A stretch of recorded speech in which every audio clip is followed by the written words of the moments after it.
Hello everyone, I am your educator Sumit Soni. Welcome back to my channel score का classes. आज हम पढ़ रहे हैं class 8 science NCERT chapter 5 coal and petroleum का पार्ट 2। पार्ट 1 में हमने पढ़ चुके हैं अबाउट कोल के टॉपिक के अंदर हमने कोक के बारे में पढ़ा, कोल गैस के बारे में पढ़ा, कोल टार के बारे में पढ़ा जो कि कोल के प्रोडक्ट हैं।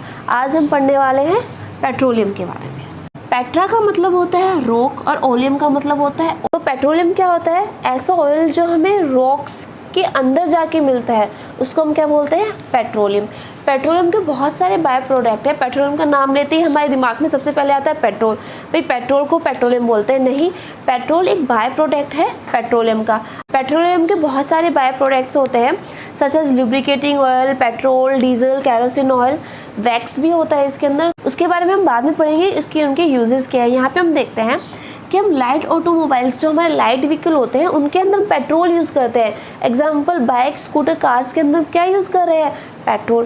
But heavy motorcycles, heavy motor vehicles जो होते हैं उसके अंदर हम क्या यूज़ करते हैं? डीजल। हैवी मोटर व्हीकल्स के अंदर क्या आते हैं? ट्रक्स और ट्रैक्टर। इनको ड्राइव करने के लिए हम क्या किसका यूज़ कर रहे हैं? डीजल का। तो आप पूछोगे कि लाइट के अंदर हम पेट्रोल यूज़ करते हैं बट हैवी के अंदर हम डीजल यूज़ करते हैं, क्योंकि इनकी एफिशिएंसी अलग अलग है। ठीक है, ये हमने पढ़ लिया। अब हम पढ़ते हैं, जैसे हमने स्टोरी ऑफ कोल पढ़ा था वैसे स्टोरी ऑफ पेट्रोल है। हुआ क्या?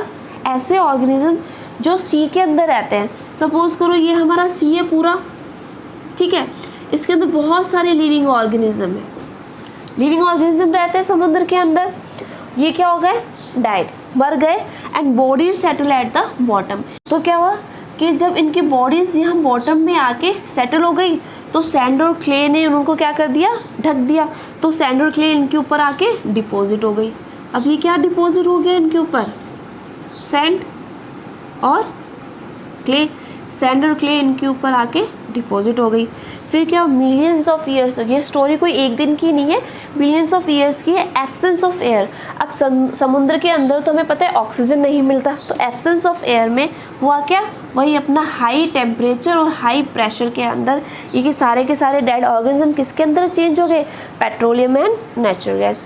तो बहुत ही पेट्रोलियम की भी कोल की तो बहुत ही ईजी स्टोरी है कि भाई हमारे लिविंग ऑर्गेनिज्म समुद्र के अंदर रहते थे, वो मर गए और सारे के सारे कहाँ पे आके सेट हो गए? सी के बॉटम के ऊपर सेट हो गए। फिर सैंड और क्ले की परतें, लेयर्स उसके ऊपर क्या हो गई? डिपॉजिट हो गई, जमात हो गई, कंप्रेस हुआ। और एब्सेंस ऑफ एयर, आपको ये जरूर ये वर्ड याद रखना है, absence of air. Absence of air आपको डेफिनेटली याद रखना है क्योंकि समुद्र के अंदर ऑक्सीजन प्रेजेंट नहीं होता। तो एब्सेंस ऑफ एयर में हाई प्रेशर हाई टेम्परेचर पे सारे के सारे जो डेड ऑर्गेनिज्म थे समुद्र के, वो किसके अंदर चेंज हो गए? Petroleum and natural gas. तो होप सो ये आपको क्लियर हो गया होगा। आप अपने बुक के फिगर 5.4 में देख सकते हैं। मैंने इसको बहुत छोटा बनाया है आप लोगों को समझाने के लिए। हम ये देखेंगे कि हमारी रॉक्स हैं, ठीक है, क्योंकि हमने बोला पेट्रोलियम हमें कहाँ से मिल रहा है? रॉक्स के अंदर से। तो पेट्रोलियम रॉक्स के अंदर हमने ड्रिल किया, ये पूरा हमारा सी है, रॉक्स के अंदर हमने ड्रिल किया तो हमें सबसे पहले क्या मिलेगी? गैस। ये गैस क्या है? हमारी नेचुरल गैस। उसके बाद हमें क्या मिलेगा? ऑयल। और ये ऑयल क्या है? हमारा पेट्रोलियम। और उसके नीचे क्या होगा? वाटर। तो हम ये देखेंगे कि जो वाटर के ऊपर ही हमेशा ऑयल मिलेगा और ऑयल के ऊपर ही हमेशा गैस मिलेगा। ऐसा क्यों? मैंने आपको प्रीवियस वीडियोस में बताया है कि वाटर नीचे रहता है, कंबशन एंड फ्लेम वाले में, कि वाटर नीचे रहता है और गैस ऊपर क्यों रहती है? क्योंकि गैस की डेंसिटी लो होती है as compare to oil and water, और ऑयल की डेंसिटी लो होती है एज़ कम्पेयर टू वाटर। यानी कि गैस की डेंसिटी सबसे कम होती है, इसलिए सबसे ऊपर रहता है, फिर ऑयल आता है और फिर आता है क्या है? वाटर। और हमारे इंडिया के अंदर रिवर ऑफ बेसिन्स गोदावरी और कृष्णा और गोदावरी के जो बेसिन्स है, इसके अंदर हमें क्या मिल रहा है? पेट्रोलियम। ठीक है, अब हमारा नेक्स्ट टॉपिक है रिफाइनिंग ऑफ पेट्रोलियम। हम पेट्रोलियम को रिफाइन कैसे करते हैं? हम रिफाइन करने की क्या ज़रूरत पड़ गई पेट्रोलियम को? क्योंकि पेट्रोलियम क्या है? एक डार्क ऑयली लिक्विड है, ठीक है, और इसके अंदर क्या है? Unpleasant order. तो ये दोनों क्या है? इसकी प्रॉपर्टीज़ है। ये एक डार्क ऑयली लिक्विड है और इसके अंदर से बहुत ही गंदी स्मेल आती है। अब हम इसको रिफाइनिंग करने की क्या ज़रूरत पड़ गई? क्योंकि मिक्सचर है गैस का, पेट्रोल का, डीजल का, लुब्रिकेटिंग ऑयल का और पैराफिन वैक्स का, बहुत सारे ऐसे बाय प्रोडक्ट्स हैं जिनका ये मिक्सचर है। तो इन सब चीज़ों को पेट्रोलियम के अंदर से निकालने वाली प्रोसेस को हम क्या बोलते हैं? रिफाइनिंग। रिफाइन करना, साफ करना। कैसे? The process of separating the various fraction. ये सारे के सारे क्या है? इसके फ्रैक्शन। इस सारे के सारे फ्रैक्शंस को हम क्या करते हैं? सेपरेट करते हैं। The process of separating the various fraction of petroleum is called petroleum refining. ठीक है, तो रिफाइनिंग करना क्या होता है? साफ़ करना होता है। हम किसी भी चीज़ की रिफाइनिंग करते हैं, इसका मतलब उस चीज़ को हम साफ़ करते हैं। तो इतने सारे फ्रैक्शंस इसके अंदर, इतने सारे बाय प्रोडक्ट्स पेट्रोलियम के अंदर मिलते हैं, तो उसको रिफाइनिंग करने की प्रोसेस को हम क्या बोलते हैं? रिफाइनिंग।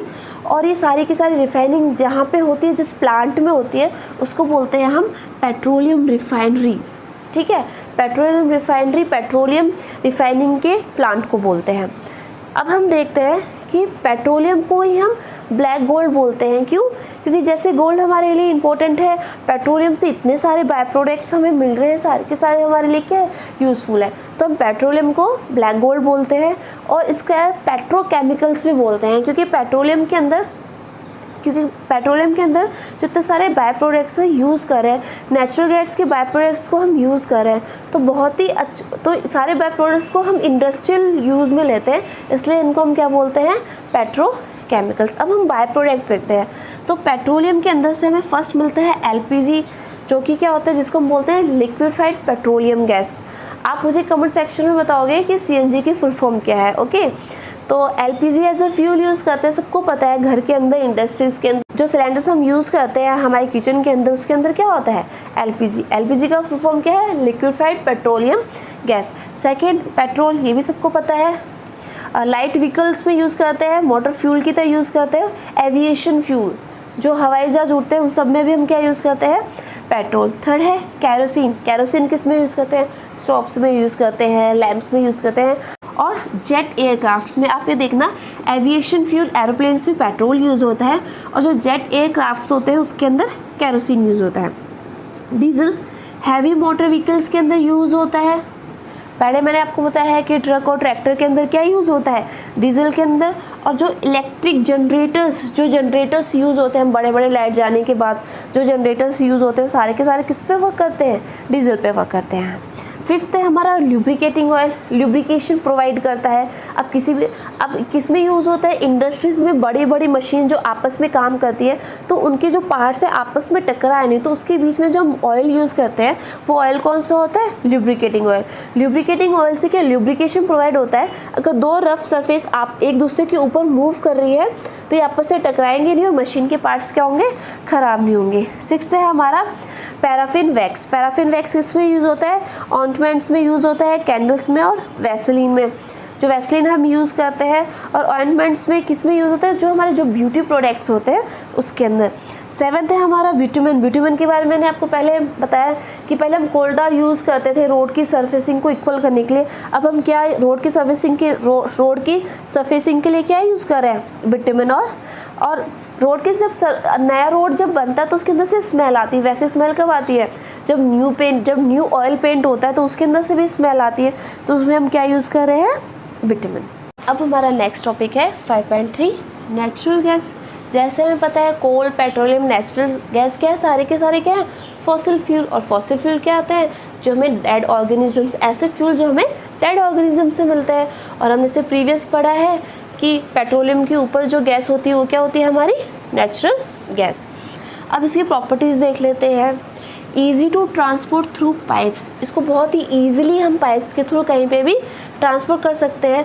और इसको हम स्टोर करते हैं अंडर हाई प्रेशर, क्योंकि आपने कोई भी वेसल लिया, कोई भी सिलेंडर लिया, उसमें गैस डाली तो थोड़ी सी गैस से फुल हो जाएगा, लेकिन हमें उसको ज़्यादा भरने के लिए उस गैस को क्या करना पड़ेगा?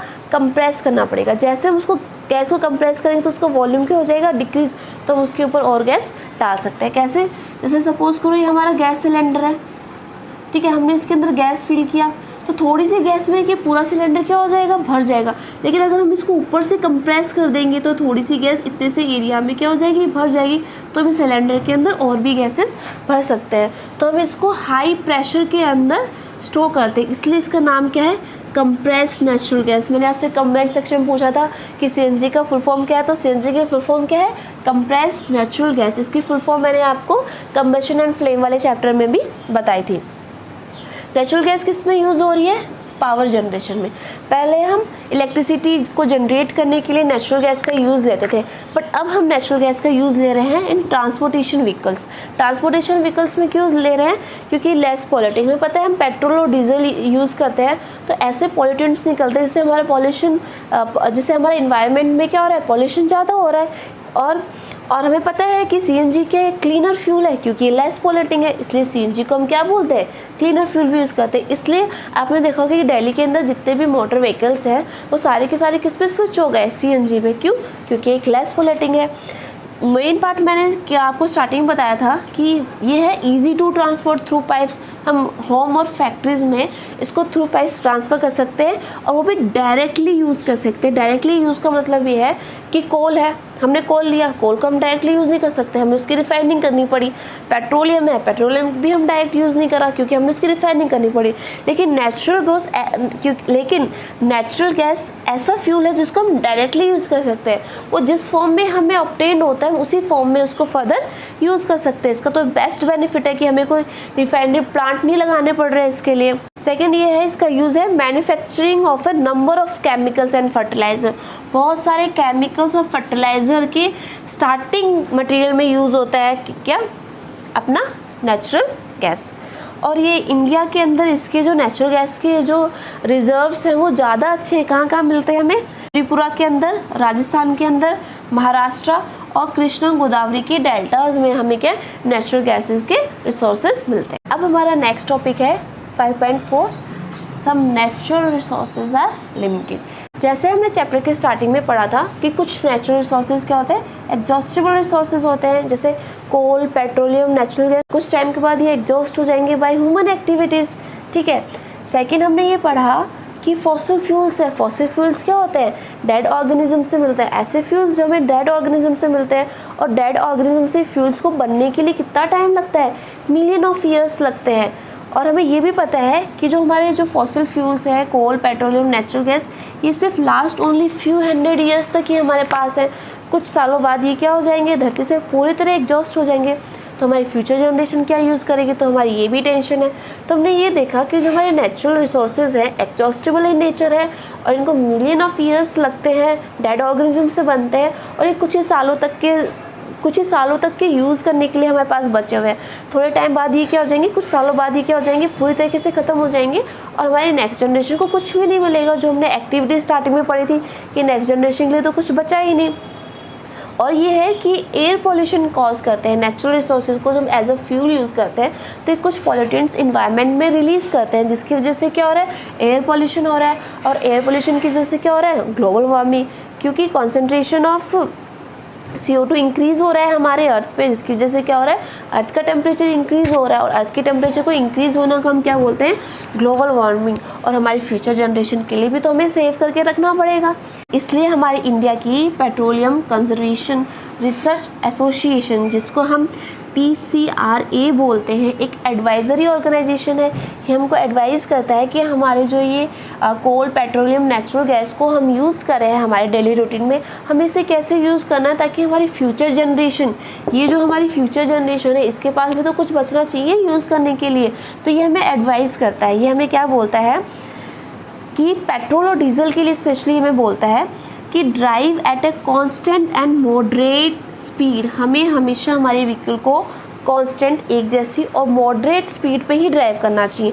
कांस्टेंट मतलब अगर आप 60 की स्पीड से ड्राइव कर रहे हैं तो आपको बहुत टाइम तक 60 की स्पीड से ही ड्राइव करना चाहिए। ऐसा नहीं एक बार 10 कर लिया, फिर 60 कर लिया, फिर 120 कर लिया, फिर 120 से फिर दोबारा 10 कर लिया। इससे क्या होता है, फ्यूल की कंजप्शन क्या होती है, ज़्यादा होती है। Switch off the engine. Traffic lights में जब हम रुकते हैं तो हमारे इंजन को क्या करना चाहिए, हमें हमारे व्हीकल को क्या करना चाहिए, हमें स्विच ऑफ करना चाहिए। आपने देखा बहुत से लोग स्कूटी स्टार्ट है, स्कूटी चल रही है और अपने दोस्तों के साथ बातें करने में लगे। इससे क्या हो रहा है, फ्यूल ज़्यादा वेस्ट हो रहा है, पॉल्यूशन हो रहा है और हमारी फ्यूचर जनरेशन के लिए भी कुछ नहीं बच रहा।